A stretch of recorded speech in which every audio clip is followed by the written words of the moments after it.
Hello and welcome again to Pathfinder. और ये हमारा लेक्चर नंबर 13 है। आज हम बात करेंगे डेवलपमेंट बैंक्स क्या क्या होते हैं, स्पेशली कुछ एग्जांपल्स जैसा आप यहाँ पे देख पा रहे हैं। नबार्ड है, सिडबी है, एक्सिम बैंक है। फिर इसके बाद में एनबीएफसी शेडो बैंकिंग को भी देखेंगे। जहाँ तक डेवलपमेंट बैंक्स की बात है तो इनका जो मेजर ऑब्जेक्टिव रहता है वो ये रहता है कि जो कैपिटल इंटेंसिव सेक्टर है, ऐसे एरियाज़ जहाँ पे वाकई में पैसे की ज़रूरत है, तो वहाँ पे लॉन्ग टर्म के लिए कम इंटरेस्ट रेट पे कैसे कैपिटल या पैसा जो है एक्सेस कराया जा सकता है। चलिए स्टार्ट करते हैं। आगे बढ़ने से पहले this is a brief introduction about me. My name is Rahul Bhardwaj. ये मेरा टेलीग्राम है जिस पे आप मुझे फॉलो कर सकते हैं। PDF and other free sessions you can definitely get access to. And Unacademy की तरफ से कुछ इंटरेस्टिंग आपके लिए अनाउंसमेंट है, तो उसके लिए आप डेफिनेटली अपडेट रह सकते हैं इस टेलीग्राम चैनल पे। लिंक यहाँ पे दिया गया है, या फिर डायरेक्ट नाम से भी आप सर्च कर सकते हैं। डेवलपमेंट बैंक जैसा हमने बात की, इनको डेवलपमेंट फाइनेंशियल इंस्टीट्यूशंस भी कहा जाता है। डेवलपमेंट फाइनेंशियल इंस्टीट्यूशंस भी कहा जाता है। और इनका ओवरऑल ऑब्जेक्टिव यही रहेगा, जैसे नबार्ड है तो नबार्ड चाहेगा कि एग्रीकल्चर या फिर रूरल डेवलपमेंट वाले एरिया के अंदर किस तरह से हम क्रेडिट का एक्सेस करवा सकते हैं। SIDBI definitely will talk about the MSME sector. Okay, EXIM जो है एक्सपोर्ट इंपोर्ट की बात करेगा, एनएचबी हाउसिंग की बात करेगा। इस तरह से इन सबको यहाँ पे देखेंगे, ये डेवलपमेंट बैंक की कैटेगरी में आते हैं। नबार्ड की बात करते हैं। नबार्ड बहुत इंपॉर्टेंट है। इवन कुछ एग्ज़ाम में तो इसकी फुल फॉर्म ही पूछ ली जाती है, जो स्टेट लेवल के एग्ज़ाम है, तो इसकी फुल फॉर्म को भी ध्यान रखिए। National bank for agriculture and rural development. Fine. Again एक तरह का डेवलपमेंट फाइनेंशियल इंस्टीट्यूशन है। ओवरऑल ऑब्जेक्टिव क्या रहेगा? ऑब्जेक्टिव यही रहेगा कि किस तरह से एग्रीकल्चर के अंदर, रूरल एरिया के अंदर जो क्रेडिट है उसको अवेलेबल कराया जा सके, पैसा अवेलेबल कराया जा सके, ताकि एग्रीकल्चर की भी ग्रोथ हो सके, रूरल डेवलपमेंट का हमारा जो ऑब्जेक्टिव है ये भी सॉल्व हो सके। NABARD is active in developing the financial inclusion policy. Financial inclusion का वही रहेगा ऑब्जेक्टिव। ऐसे सेक्टर या ऐसे एरिया जहाँ पे क्रेडिट का एक्सेस नहीं हो पाता, definitely agriculture is one of such sector here. Rural development rural area के अंदर भी नहीं होता है, तो नबार्ड इस तरह से वर्क करता है। यहाँ पे ध्यान देने वाली बात यह है कि नबार्ड जो है एक तरह की रीफाइनेंसिंग एजेंसी है। फाइन। ये क्या करेगा? रीफाइनेंस करेगा। मान लीजिए किसी को लोन चाहिए एग्रीकल्चर के लिए, फार्मर्स को लोन चाहिए, तो नबार्ड वहाँ पे डायरेक्ट लोन नहीं देगा। NABARD will provide the credit to the banks, जिसमें शेड्यूल्ड कमर्शियल बैंक भी होंगे, सबसे ज़्यादा वही प्रोवाइड करते हैं, लेकिन उसके अलावा आरआरबीज भी होंगे, कोऑपरेटिव बैंक्स भी होंगे। ओके, हर तरह के बैंक यहाँ पे रहेंगे। उनको ये यहाँ पे इस तरह से पैसा अवेलेबल कराएगा, और फिर वो आगे जाके जो भी इंडिविजुअल्स हैं या फार्मर्स हैं उनको ये पैसा देंगे। नबार्ड क्या कर रहा है? रीफाइनेंस कर रहा है। और यहाँ पे world bank, Asian development bank भी इसको सप्लीमेंट करते हैं, इसके फंड को। किन किन को करेगा? कोऑपरेटिव बैंक हो गए, रीजनल रूरल बैंक हो गए, कमर्शियल बैंक्स हो गए, अदर फाइनेंशियल इंस्टीट्यूशंस हो गए। स्टिल सबसे ज़्यादा जो क्रेडिट है कमर्शियल बैंक के थ्रू ही जा रहा है। फाइन। और जहाँ तक सुपरविज़न की बात है, नबार्ड कुछ सुपरविज़न के फंक्शन भी करता है। स्टेट कोऑपरेटिव बैंक हो गए, डिजिटल सेंट्रल कोऑपरेटिव बैंक है, रीजनल रूरल बैंक है, इनके इंस्पेक्शन करता है। रेगुलेटरी ऑडिट्स वगैरह की जाती है नबार्ड के द्वारा। क्यों? क्योंकि नबार्ड इनको क्या कर रहा है? फंड अवेलेबल करा रहा है, पैसा अवेलेबल करा रहा है।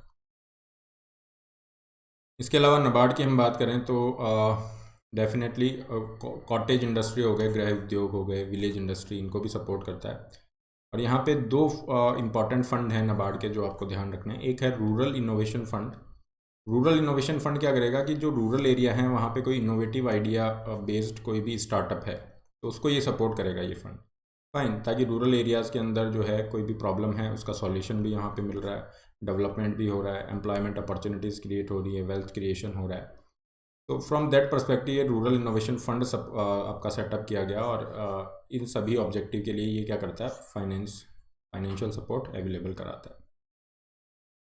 Rural infrastructure development fund, RIDF की अगर हम बात करें तो ये क्या करेगा? मान लीजिए रूरल एरियाज़ हैं, अब वहाँ पे काफ़ी सारी ज़रूरतें हैं। इरिगेशन के लिए कुछ बनाना है ना, या रोड बनानी है, रूरल एरिया में रोड्स बनानी है, इरिगेशन प्रोजेक्ट हो गया, हेल्थ एजुकेशन के रिगार्डिंग कोई प्रोजेक्ट है, तो कोई भी प्रोजेक्ट हो रूरल इंफ्रास्ट्रक्चर से रिलेटेड, उसको सपोर्ट दिया जाएगा नबार्ड के रूरल इंफ्रास्ट्रक्चर डेवलपमेंट फंड के द्वारा। तो किस तरह से कहाँ कहाँ पे पैसा दिया जा सकता है, किस पर्पज़ से दिया जा सकता है, ये हमने देखा। इसमें अगेन ये ध्यान रखिएगा, ये रीफाइनेंस ही कर रहा है, डायरेक्ट क्रेडिट नहीं प्रोवाइड करा रहा है। नबार्ड का एक प्रोग्राम है जो बहुत सक्सेसफुल रहा, पॉपुलर भी रहा, एसएचजी बैंक लिंकेज प्रोग्राम। जहाँ तक एसएचजी की बात है, सेल्फ हेल्प ग्रुप होते हैं। इसमें क्या होता है, 10 to 15 इंडिविजुअल होते हैं, वॉलंटरी इनका ग्रुप होता है। तो ये क्या करेंगे, इन जनरल ज़्यादातर वुमन होती हैं। तो इन्होंने अपना ग्रुप बना लिया। अब अकेले मान लीजिए कोई भी अकेला इंडिविजुअल है, तो उनके पास में इतना सपोर्ट नहीं है या कुछ भी कोलेट्रल के लिए नहीं है, तो बैंक उनको लोन नहीं दे रहे हैं। अब ये क्या करेंगे, अपने जो भी 10-15 इंडिविजुअल हैं, अपने सारे रिसोर्सेज को पूल करेंगे, ये क्रेडिट का एक्सेस करेंगे, ठीक है ना, पैसा लेंगे, लोन लेंगे, फिर कोई भी जो एक्टिविटी है, इकोनॉमिक एक्टिविटी, वो स्टार्ट करेंगे। मान लीजिए कोई फूड प्रोसेसिंग के रिगार्डिंग स्टार्ट कर दी, अचार बनाना, पापड़ बनाना, फिर उसको ब्रांड किया, धीरे धीरे प्रोडक्शन बढ़ाया। तो इससे क्या हो रहा है, इकोनॉमिक जो अपॉर्चुनिटी है वो तो क्रिएट हो ही रही है, वुमेन एम्पावरमेंट भी हो रहा है ना, वुमेन एम्पावरमेंट हो रहा है, फाइनेंशियल मैनेजमेंट की स्किल्स वुमेन के पास में जा रही हैं, उनको गवर्नमेंट स्कीम्स इन सब के बारे में पता होगा, सोशल कैपिटल क्रिएट हो रहा है, लोगों में अवेयरनेस जा रही है। तो इसके मल्टीपल बेनिफिट हैं। एसएचजी अपने आप में एक अलग टॉपिक है और इस पर कई बार क्वेश्चन पूछे हुए हैं जीएस पेपर 3 में, तो उस डिटेल में तो हम नहीं जा रहे हैं।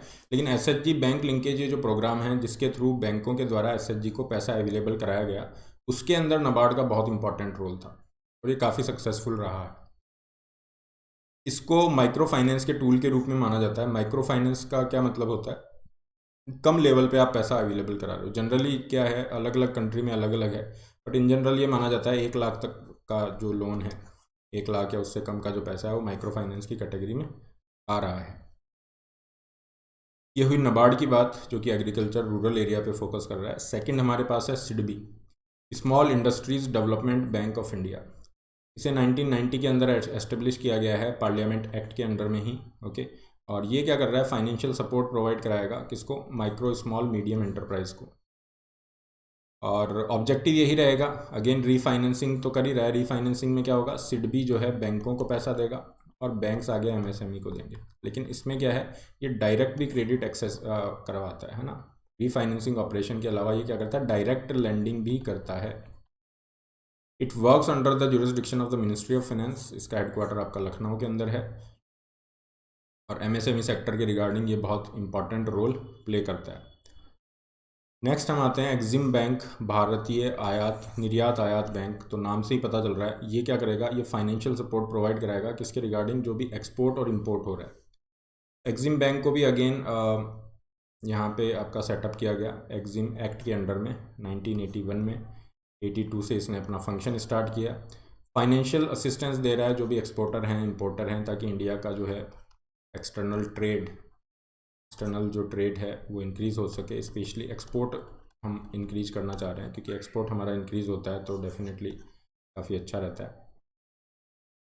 तो उसके रिगार्डिंग वेरियस प्रोडक्ट्स ये ऑफर कराता है। रेंज ऑफ प्रोडक्ट्स रहते हैं जिसके अंदर प्री शिपमेंट हो गया, पोस्ट शिपमेंट प्रोडक्ट हो गया ना, एक्सपोर्ट प्रोडक्शन है, काफ़ी सारे एक्सपोर्ट और इंपोर्ट से रिलेटेड प्रोडक्ट हैं। तो अपनी नीड के अकॉर्डिंग जो भी मर्चेंट्स हैं या ट्रेडर्स हैं वो डेफिनेटली इसके लिए जा सकते हैं और यहाँ पे फाइनेंशियल सपोर्ट ले सकते हैं under the EXIM bank. Next हमारे पास है मुद्रा bank, micro unit development and refinance agency bank, मुद्रा बैंक। ये मुद्रा बैंक आपका लॉन्च किया गया जब ये मुद्रा योजना लॉन्च की गई थी। एक बार हम देख लेते हैं, प्रधानमंत्री मुद्रा योजना 2015 में लॉन्च की गई थी। और ये क्या करती है, ये इसका ऑब्जेक्टिव था कि हम ऐसे नए स्टार्टअप्स हैं ना, नए बिजनेसेस को प्रमोट करें जो कि नॉन फार्म सेक्टर के अंदर हो, फार्मिंग सेक्टर में नहीं हो, नॉन कॉरपोरेट हो और स्मॉल और माइक्रो एंटरप्राइजेस के इस कैटेगरी में आते हैं। तो मान लीजिए कोई भी इंडिविजुअल है, छोटे लेवल पे अपना स्टार्ट कर रहे हैं, या फिर स्ट्रीट वेंडर्स हो गए, तो ये सब इसके अंदर आएंगे। और ये जो लोन्स हैं कौन कौन दे सकता है, कमर्शियल बैंक भी दे सकते हैं, regional rural bank, small finance bank, micro finance institution, non banking financial companies, ये सब इस लोन को प्रोवाइड करा सकते हैं। तो ये प्रधानमंत्री मुद्रा योजना के अंडर में ही हमने क्या किया, मुद्रा जो बैंक है इसको लॉन्च किया गया। पब्लिक सेक्टर फाइनेंशियल इंस्टीट्यूशन रहेगा और लोन क्या रहेंगे, लो रेट पे रहेंगे, माइक्रो फाइनेंशियल इंस्टीट्यूशंस को भी दिए जाएंगे, नॉन बैंकिंग फाइनेंशियल इंस्टीट्यूशंस को भी दिए जाएंगे।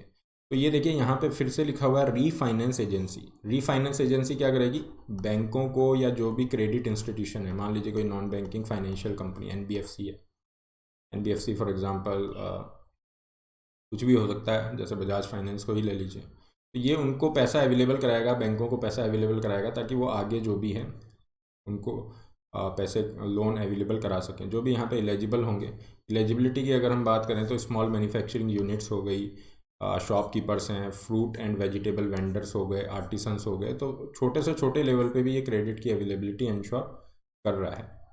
लोन की कैटेगरी इसी हिसाब से डिसाइड की हुई है। जैसे अगर हम बात करें, शिशु है तो 50,000 रुपये तक के लोन है, 50,000 से 5 लाख किशोर में आ जाएंगे, तरुण के अंदर क्या आएंगे 10 लाख रुपए तक के लोन। मैक्सिमम यहाँ पे 10 लाख रुपए तक के लोन दिए जाएंगे बाय द मुद्रा बैंक।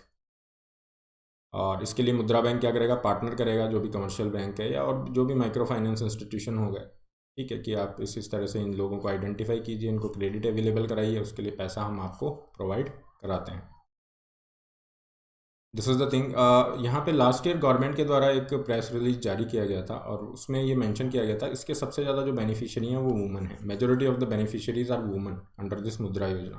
तो एक बहुत अच्छी बात है वुमेन एम्पावरमेंट के लिए, वुमेन का जो लेबर फोर्स है या इकोनॉमी है उसके अंदर पार्टिसिपेशन बढ़ाने के लिए, उस पॉइंट ऑफ व्यू से भी आप इसको देख सकते हैं।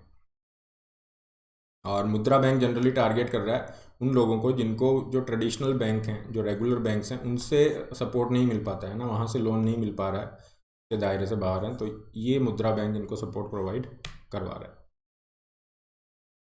नेक्स्ट है हमारे पास में industrial finance corporation of India. Indeed ये सबसे पुराना आप मान सकते हैं डेवलपमेंट फाइनेंशियल इंस्टीट्यूशन है इंडिया का।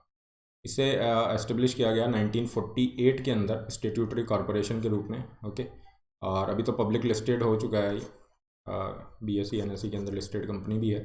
तो ये सबसे पुराना डेवलपमेंट फाइनेंशियल इंस्टीट्यूशन है। ऑब्जेक्टिव क्या था कि जो इंडस्ट्रियल ग्रोथ है उसको सपोर्ट किया जाए, तो उसके लिए जो पैसे की ज़रूरत होगी वो ये IFCI करेगा।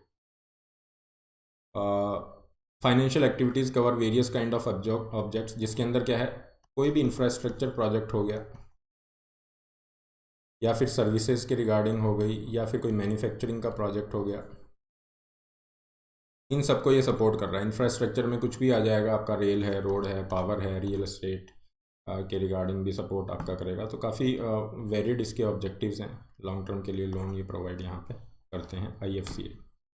हाउसिंग जो सेक्टर है उसके लिए राष्ट्रीय आवास बैंक, नेशनल हाउसिंग बैंक बना हुआ है। हाउसिंग सेक्टर को जो लोन प्रोवाइड कराएगा उसकी फाइनेंशियल रिक्वायरमेंट के लिए जो अपेक्स फाइनेंशियल इंस्टीट्यूशन है ये है NHB। ठीक है। अगेन ये भी आपका एक एक्ट से ही बना हुआ है। ओके, स्टेट्यूटरी कॉरपोरेशन में ही रहेगा एंड मिनिस्ट्री ऑफ फाइनेंस के अंडर में है। इसके अलावा ये क्या करता है, NHB जो है रेगुलेशन भी करता है। जो हाउसिंग फाइनेंस कंपनीज़ हैं उनका रजिस्ट्रेशन वगैरह करना, रेगुलेशन करना। हालांकि एक अमेंडमेंट किया गया 2019 में, उसके बाद जो रेगुलेशन है वो RBI के पास आपका आ गया था और RBI की यहाँ से हिस्सेदारी भी हटाई गई थी, क्योंकि ये रीज़न दिया गया कि जिस चीज़ को आप रेगुलेट कर रहे हो वहाँ पे डेफिनेटली आपकी शेयर होल्डिंग नहीं होनी चाहिए। तो रेगुलेशन की पावर जो है हाउसिंग फाइनेंस कंपनी की, ये RBI के पास चली गई थी। और ये क्या कर रहा है, हाउसिंग सेक्टर को, जो भी रियल एस्टेट सेक्टर है उसको सपोर्ट कर रहा है। Again one of the very important sector as far as economic growth is concern. तो ये मेजर डेवलपमेंट फाइनेंशियल इंस्टीट्यूशन हमने पढ़े। अब यहाँ पे एक और टॉपिक हम लेते हैं, ये है नॉन बैंकिंग फाइनेंशियल कंपनीज या नॉन बैंकिंग फाइनेंशियल इंस्टीट्यूशंस। काफ़ी सारे नाम आपने सुने होंगे, जैसे बजाज फाइनेंस हो गई, मुथूट फाइनेंस हो गई, या फिर हम काफ़ी सारी इंश्योरेंस फर्म्स की बात कर लें, LIC है एंड ऑल। तो ये सब आपका इसमें आएंगे। और एक बार देखते हैं क्या डेफिनेशन यहाँ पे कह रही है। नॉन बैंकिंग फाइनेंशियल इंस्टीट्यूशंस, ये ऐसे फाइनेंशियल इंस्टीट्यूशंस हैं that offer various banking services but do not have a banking licence. इनके पास बैंकिंग लाइसेंस नहीं है, लेकिन ये क्या कर रहे हैं, काफ़ी सारी बैंकिंग सर्विसेज प्रोवाइड कर रहे हैं। जैसे कि लोन प्रोवाइड कराना, अगर किसी को पैसे की ज़रूरत है तो यहाँ पे जाके आप पैसा ले सकते हो, ठीक है।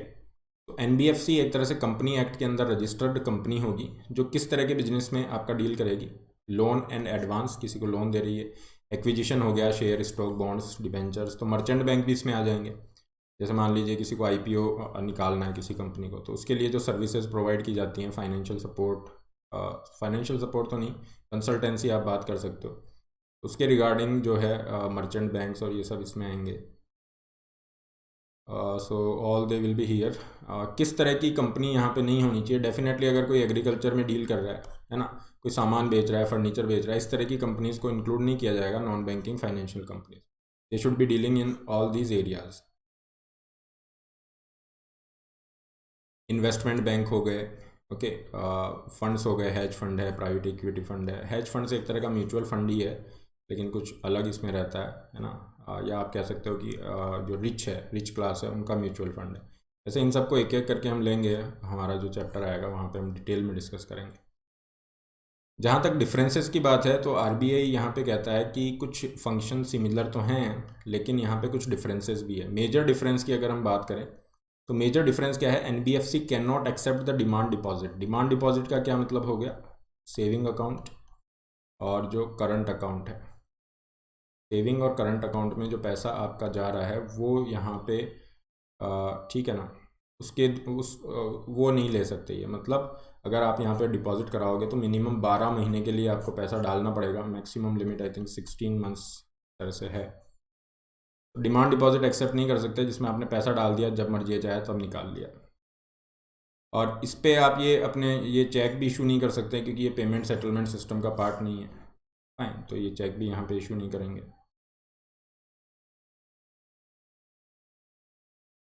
NBFC lend and make investment, hence their activities are akin to the banks. ये कुछ डिफरेंस हम देख रहे हैं। एक और बहुत इंपॉर्टेंट डिफरेंस क्या है, देखिए हमने शेड्यूल कमर्शियल बैंक में भी पढ़ा था इससे प्रीवियस लेक्चर में कि आपको क्या दिया हुआ है, आपका जो डिपॉजिट है उस पर इंश्योरेंस प्रोवाइड कर रखा है। और ये इंश्योरेंस यहाँ पे दिया जा रहा है deposit insurance and credit guarantee corporation के द्वारा। इस तरह का इंश्योरेंस आपके एनबीएफसी में अगर आपने पैसा डाल रखा है तो उस पर आपको इंश्योरेंस नहीं दिया जाता है। तो अगर कोई एनबीएफसी डूब जाती है, फेल हो जाती है, तो उसमें जो पैसा इन्वेस्ट किया हुआ है, जिन लोगों ने डाल रखा है पैसा, वो आपका चला जाता है ना, अटक गया है, वो पैसा वापस आने की संभावना कम हो जाती है। काफ़ी सारा लोगों का पैसा अटका हुआ है, तो ये थोड़ा सा रिस्क फैक्टर यहाँ पे ज़्यादा होता है। ये कुछ एग्जांपल्स मैंने आपको बता दिए हैं, ठीक है। To obviate the dual regulation, certain category of NBFC which are regulated by other regulators. तो उनको मान लो कोई कैटेगरी है, जैसे कोई इंश्योरेंस में डील कर रही है ना, इंश्योरेंस कंपनी है, you have LIC and all. तो इंश्योरेंस प्रोडक्ट्स अगर ऑफर कर रही है तो वो इरडा के पास में रजिस्टर्ड है, तो इरडा उसका रजिस्ट्रेशन मतलब रेगुलेशन कर रही है, तो फिर उसको एग्जम्पशन दिया जाएगा। मतलब उसको ज़रूरत नहीं है कि आरबीआई उसको रेगुलेट करे, आरबीआई के अंडर में वो रेगुलेशन हो। इसी तरह से कोई जो है इनमें डील कर रहा है, मर्चेंट बैंकिंग या स्टॉक ब्रोकिंग कंपनीज है, वो सेबी से रजिस्टर है, तो फिर उसको आरबीआई यहाँ पे एग्जम्पशन दे देगा, क्योंकि फिर क्या होगा, ड्यूअल रेगुलेशन हो जाएगा। और अगर आपका सेबी इरडा इस तरह की किसी भी रेगुलेटरी एजेंसी के अंडर में नहीं है रेगुलेशन, तो फिर उसको कौन करेगा, रेगुलेशन आरबीआई करेगा। फिर उस एनबीएफसी को रजिस्ट्रेशन कराना होगा आरबीआई में। Fine, so this is the thing. जैसे वेंचर कैपिटल फंड है, वेंचर कैपिटल फंड में क्या है, जो नए नए स्टार्टअप्स हैं, है ना, उनमें पैसा इन्वेस्ट कर रहे हैं। मर्चेंट बैंकिंग में क्या होगा, जो भी कंपनीज हैं उनको कंसल्टेंसी दे रहे हैं, जैसे आईपीओ करना है, आपको फंड रेज करना है, कैसे करोगे मार्केट में, ये सब चीज़ें। तो दिस इज़ द थिंग, ये एनबीएफसीज होती हैं। देखिए एनबीएफसी के रिगार्डिंग अभी आरबीआई ने क्या किया है, इसका रेगुलेशन स्ट्रॉन्ग किया है, क्योंकि एनबीएफसी का यूज़ बढ़ता जा रहा है, इनका इंपॉर्टेंस भी बढ़ता जा रहा है। तो आरबीआई ने क्या प्रपोज किया इसी साल जनवरी के अंदर, 2021 के अंदर, ये 4 टायर स्ट्रक्चर प्रपोज किया to tighter the regulation of NBFC.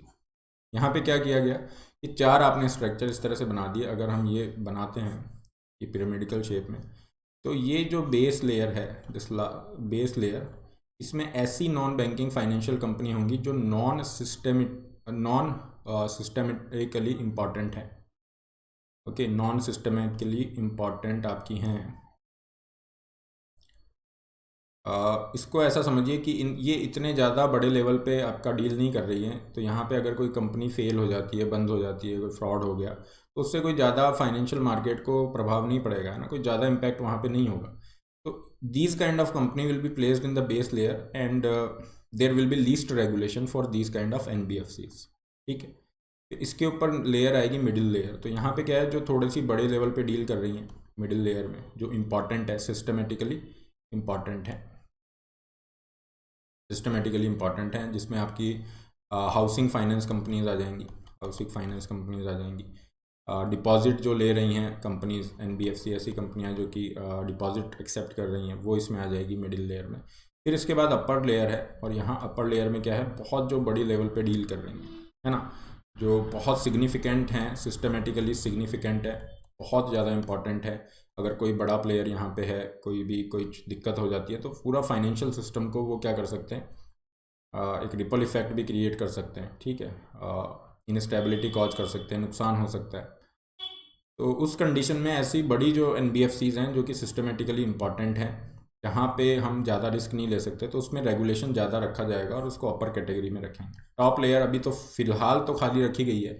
अगर RBI को लगता है कोई कंपनी इतनी ज़्यादा बड़ी हो गई है जो बहुत एक्सट्रीम, ठीक है ना, एक्सट्रीम रिस्क पॉज कर रही है पूरी की पूरी फाइनेंशियल सिस्टम को, रिस्क बहुत ज़्यादा है, अगर वो उसको कुछ हो जाता है, जैसे अगर हम बैंकों में बात करें, मान लो SBI बैंक है ना, SBI बैंक फेल हो गया मतलब पूरी इकोनॉमी ही गई है आपकी, बहुत बड़ा एक फैक्टर रहेगा।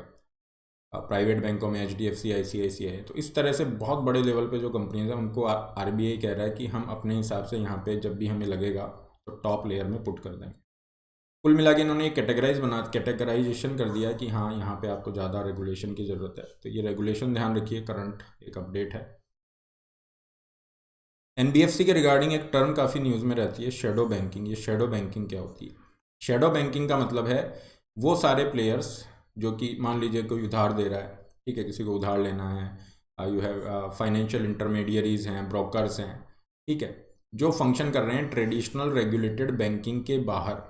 ट्रेडिशनल रेगुलेटेड बैंकिंग तो अभी हमने पढ़ा है, शेड्यूल कमर्शियल बैंक है या कोई भी किसी भी तरह का बैंक हो गया। उसके बाहर भी हमने देखा काफ़ी सारे जो हैं ये फंक्शन हो रहे हैं, जैसे कुछ लैंड कर रही हैं। तो NBFC एक एग्जांपल है बहुत अच्छा, अभी अभी हमने पढ़ा है। नॉन बैंकिंग फाइनेंशियल कंपनीज ये भी तो लैंड ही कर रही हैं, और ट्रेडिशनल रेगुलेटेड जो बैंकिंग है उसके बाहर भी हैं। हेज फंड हो गए, फाइन, इस तरह के। तो ये सब शेडो बैंकिंग के अंदर में आएंगे, शेडो लेंडर्स ये कहलाएंगे। शेडो बैंकिंग सिस्टम क्या करता है, जो नॉर्मल रेगुलेशन होता है, जैसे बैंकों पे तो बहुत सारे रेगुलेशन है, आपके CRR है, SLR है, फिर प्रोविजनिंग आपको करनी है, CRAR रखना है, ठीक है। तो इस तरह के रेगुलेशन इनको डील नहीं करने होते हैं, तो थोड़ा सा रिस्क फैक्टर तो ज़्यादा होता है, इसीलिए अभी RBI ने अपडेट भी किया है रेगुलेशन। बट अगेन ये जैसे ट्रेडिशनल डिपॉजिट एक्सेप्ट भी नहीं कर रहे हैं ना, जैसे डिमांड डिपॉजिट है ट्रेडिशनल वे में, तो इसलिए इन पे इस तरह के रेगुलेशन नहीं रहते हैं, और ये इंटरमीडियरीज के रूप में फंक्शन कर रहे हैं और मार्केट को काफ़ी हेल्प करते हैं, बहुत ज़्यादा एक तरह से इंपॉर्टेंट रोल प्ले कर रहे हैं पूरे फाइनेंशियल मार्केट के अंदर। तो ये शेडो बैंकिंग एक टर्म न्यूज़ में रहती है, इसका मतलब आप समझिए, ध्यान रखिए इसे। This is all in today's lecture, and इसी के साथ आपको नए साल की भी शुभकामनाएं। नया साल आपके लिए बहुत अच्छा रहे। फाइन, जो भी आप रिजोल्यूशंस लें, कमिटमेंट करें अपने आप से, उसको आप पूरा करें। और यहाँ पे एक छोटी सी ट्रिक यही है कि एक छोटा सा आप कोई कमिटमेंट करिए ना, क्योंकि कई बार हम क्या करते हैं, बहुत बड़े गोल सेट करते हैं। जो हमारे गोल्स हैं, अगर बहुत बड़े गोल्स हैं, तो अगर हम उनको पूरा नहीं कर पाते तो फिर वो एक तरह से मोटिवेशन लेवल नीचे ले आता है, फिर हम सोचते हैं ये तो हो नहीं रहा, फिर सब कुछ हम छोड़ देते हैं। Try to focus on small improvements, छोटे छोटे जो इम्प्रूवमेंट है उनके ऊपर आप फोकस करोगे तो धीरे धीरे जो एक कंपाउंडेड इफेक्ट आएगा वो बहुत बड़ा उसका रहेगा। This is all. और इसके साथ अगर आप UPSC की प्रिपरेशन करना चाहते हैं, घर बैठे कंप्लीट प्रिपरेशन का पैकेज आप प्राप्त कर सकते हैं अनअकैडमी के प्लस सब्सक्रिप्शन पे।